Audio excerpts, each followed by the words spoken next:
Good morning students, कैसे हैं आप सब। कल हमने अपना हिंदी व्याकरण का पाठ 6 वचन जो हम पढ़ रहे थे उसके हमने प्रश्न उत्तर हल किए थे। आज हम इसके अभ्यास के प्रश्न हल करेंगे। सबसे पहले प्रश्न दिया गया है, नीचे दिए गए शब्दों में से एकवचन व बहुवचन छांट कर लिखिए। आपको यहाँ पर दोनों तरह के शब्द दिए गए हैं, एकवचन भी और बहुवचन भी। अब इनमें से आपको छांटकर एकवचन वाले कॉलम में एकवचन लिखने हैं, बहुवचन वाले कॉलम में बहुवचन लिखने हैं। तो थालिया क्या है? बहुवचन। ताले क्या है? बहुवचन। घड़ी क्या है? एकवचन। एक ही घड़ी है ना, तो एकवचन। लताएं एक से ज़्यादा हैं तो बहुवचन। शाखाएं एक से ज़्यादा हैं, बहुवचन।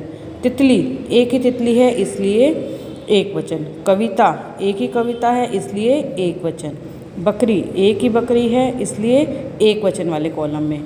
महिला एक ही महिला है इसलिए एकवचन। कपड़े एक से ज़्यादा है संख्या में इसलिए ये क्या है? बहुवचन। दूसरा क्वेश्चन आपको दिया गया है, नीचे दिए गए शब्दों के बहुवचन रूप द्वारा रिक्त स्थानों की पूर्ति कीजिए। अब यहाँ पर दिया गया है, डैश ने नृत्य किया, ब्रैकेट में दिया गया है लड़की, तो लड़की का क्या बन जाएगा? लड़कियों, डॉट लगेगा पीछे।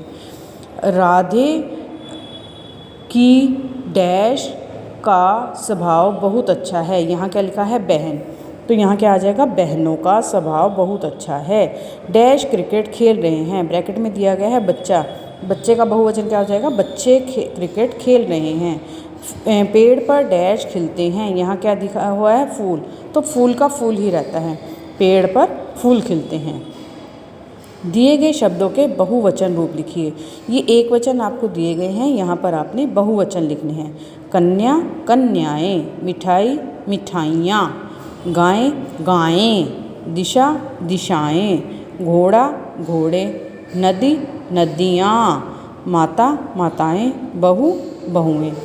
नेक्स्ट, ये प्रश्न उत्तर हम नोटबुक में कर चुके हैं। आगे दिया गया, आओ कुछ कीजिए, आओ कुछ करें। वर्ग पहेली में से एक वचन शब्द चुनकर लिखिए और बहुवचन स्वयं लिखिए। ये वर्ग पहेली दी गई है, इनमें से आपने एक वचन छांटने हैं, वो एक वचन वाले कॉलम में लिखेंगे, फिर हमने इनके बहुवचन बनाने हैं। अब ये देखिए, चूहा, नदी, कली, दिशा, बकरी, तितली, टहनी, ये हमने एक वचन में लिखिए। इसके बाद हमने इनको बहुवचन में चेंज किया है।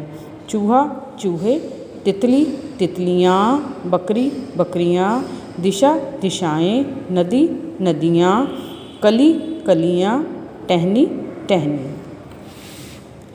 आगे देखिए, चित्रों में से जो एक वस्तु है उन्हें एक के स्थान पर और जो अनेक हैं उन्हें अनेक के स्थान पर लिखिए। ये आपको चित्र दिए गए हैं, जो एक हैं वो एक के स्थान पर लिखनी है और जो एक से ज़्यादा है वो अनेक के स्थान पर लिखना है। अब औरत एक है तो एक के स्थान पर, बकरी एक है, तोते दो, एक से ज़्यादा है तो अनेक, कुत्ता एक, बंदर एक, फूल एक, पक्षी एक, सेब एक। अब पुस्तक एक से ज़्यादा है तो अनेक में, ताला एक से ज़्यादा है तो अनेक में, लड़के एक से ज़्यादा हैं तो अनेक में, चिड़ियाँ एक से ज़्यादा हैं तो अनेक में। किताब और किताब के पृष्ठों में से कौन सा एक वचन है और कौन सा बहुवचन है? किताब जो है वो एक है, संख्या में एक है इसलिए क्या है? वो एक वचन। और किताब के पन्ने एक से ज़्यादा होते हैं तो इसलिए हम उसको किस में लिखेंगे? बहुवचन में। आपके मित्र या मित्रों की संख्या एक वचन में है या बहुवचन में?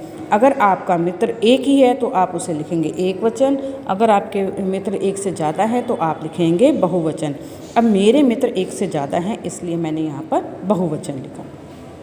आपके विद्यालय में प्राध्यापक और अध्यापक में से कौन से एक वचन है, कौन से बहुवचन है?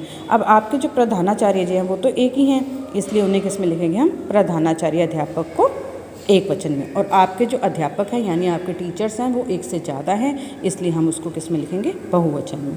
स्टूडेंट्स, अब आप ये पार्ट नंबर 6 की एक्सरसाइज को बुक में फिल करेंगे और लर्न करेंगे, मात्राओं का उच्चारण करेंगे और अपनी राइटिंग पर विशेष ध्यान देंगे। आप अपना काम साफ हैंड राइटिंग में करके मुझे सेंड करेंगे। Okay, thank you.